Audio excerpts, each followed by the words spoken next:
Okay, so we're going to look at capitalism and human flourishing today. And we're going to ask kind of the key question, does capitalism make you happy? Simply going to look at some yes answers and some no answers. But first of all, we really want to know what capitalism is and what happiness is. You know, two really small things to define. So, capitalism, broadly speaking, is the idea that businesses are privately owned, so they are owned by individuals,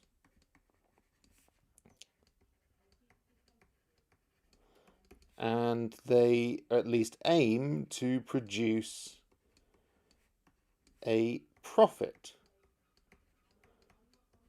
for the owners.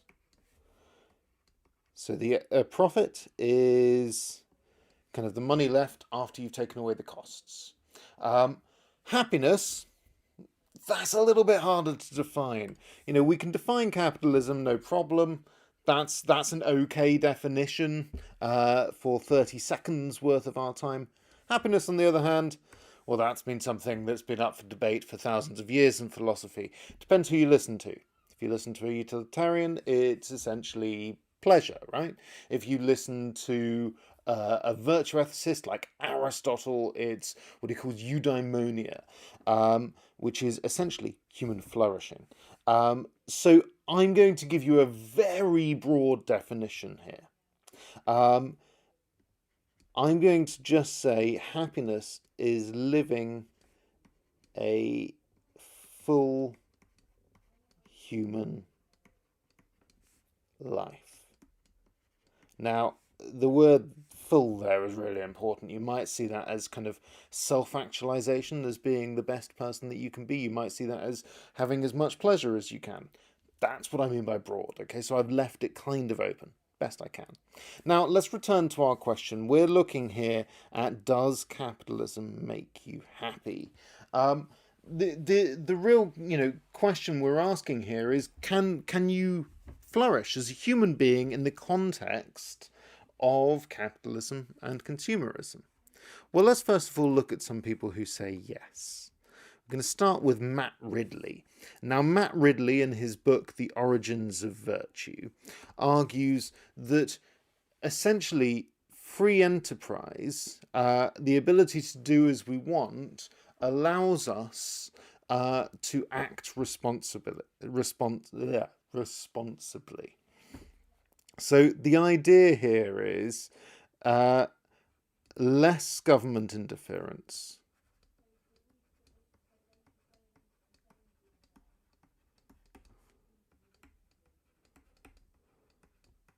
So less of the government telling us what to do, who to give our money to, and so on. That's meant to be an M. More free enterprise.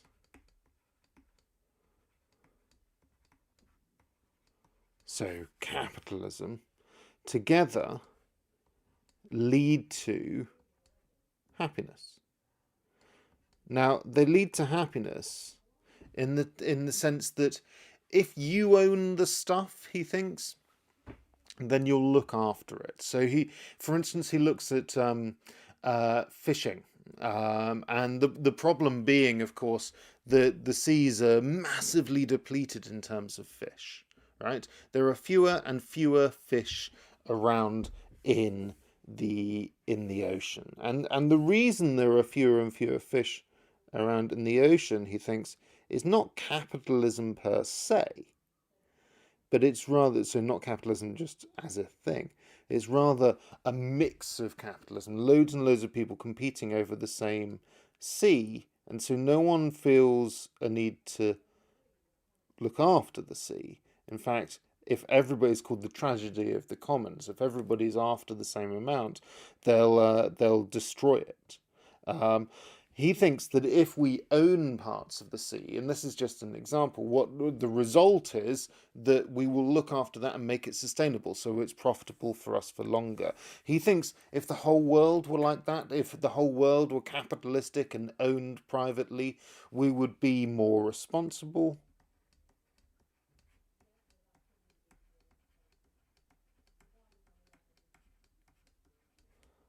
and more virtuous.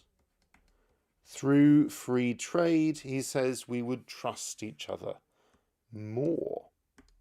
This is what he writes. He says, we must encourage social and material exchange between equals, for that is the raw material of trust, and trust is the foundation of virtue. Okay, so that's Matt Ridley, another person who supports a kind of free-ranging capitalism here is Robert Nozick. Now, I'm giving you, they're not the extremes over here, but I'm giving you the relatively extreme versions just so you can really see the difference in opinion. We'll look at the other extreme in a minute. Now, Robert Nozick in Anarchy, State and Utopia, he argues that there's no way, really, there's no way of organising a society where everybody can be happy. No society, he thinks, can make everyone happy.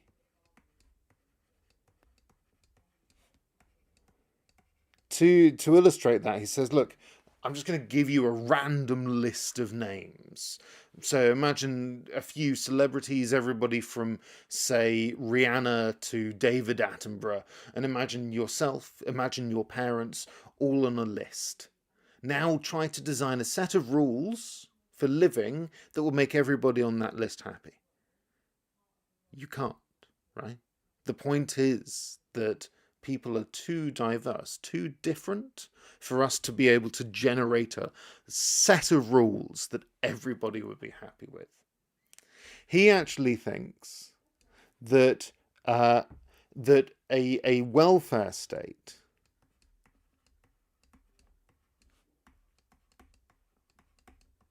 is very, very, very bad because it forces us to conform to their rules.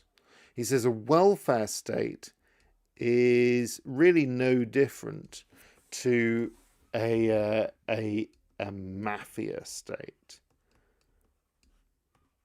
They are powerful and they tell us what to do.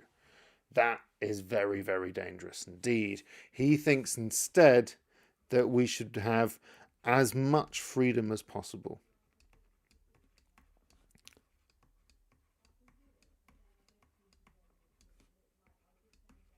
And the result of that, the result of as much freedom as possible, is the free market. So, capitalism.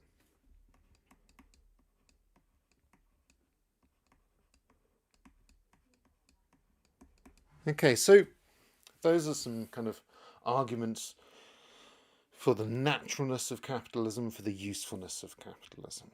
On the other side of the debate, we have the no answers. The first one here we're going to examine is Noam Chomsky. So Chomsky, in his book How the World Works, as just an example of one of his books that we could use, gives us an illustration. He says, look, there is fundamentally kind of a problem in society. We have, a kind of race to the finish line where some people start all the way back here and others who are born wealthy, they might start all the way up here. That's inequality of opportunity. And of course, the rich kid wins and the less well-off kid loses, right? Now, that is bad. So he thinks that equality of opportunity is important. Everybody should start at the same place. But more than that, He says the problem with a capitalist society is that equality of opportunity isn't enough because the failure is so disastrous. If we just look at that finish line again, suppose they start with equality of opportunity, and the rich kid, of course, might win again, or the poor one might lose, but then the rich will get richer, he says, and the poor will die. He says, suppose you have two runners who start at exactly the same point. That's equality of opportunity. Give everybody the same options at the beginning. Have the same sneakers and so on. One finishes first, gets everything he wants. The other finishes second and starves to death. The problem with capitalism is that we need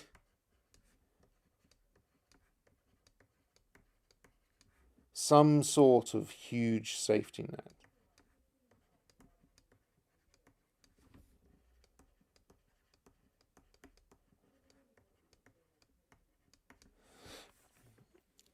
A mafia state, as Robert Nozick would see it, but something essential for human flourishing, as Chomsky would say it.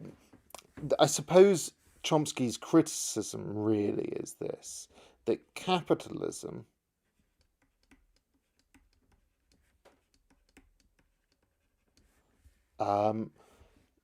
is too hazardous. Oh, I can't write hazardous there. Now, Chomsky's actually not arguing for the kind of welfare state that we have. He wants more direct democracy because he thinks then we'll be able to choose to move away from capitalism. But let's just go to the next extreme. Karl Marx. So Marx and Das Kapital, which is his great criticism of capitalism, examines the system of capitalism. Marx was, of course, the most famous communist thinker that you will have heard of, but we're looking at his criticism of capitalism today, and he says, look, he has what is called a worker theory of value. You have a set of workers who use the means of production, the factories and the machines and whatever, the computers, to produce resources. They add the value in. Okay, so the workers down here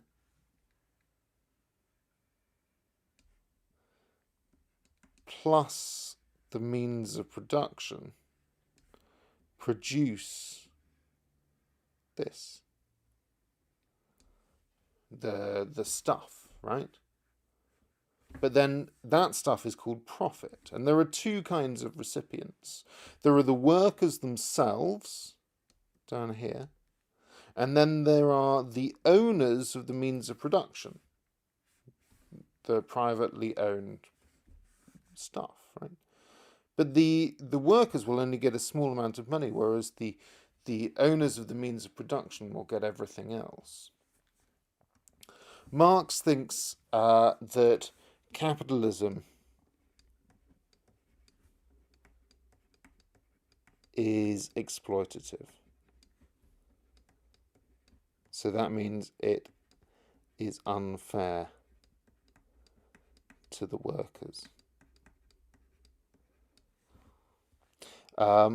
He also, on the topic of human flourishing, he has a really interesting kind of view of human nature, an Epicurean view. So Epicurus was an ancient Greek philosopher who thought that happiness was the core to life. He thought that flourishing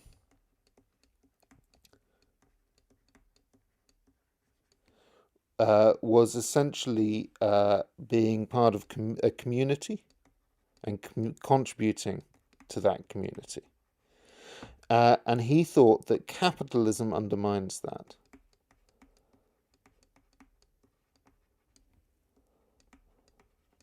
So, very quickly, it undermines it in two ways.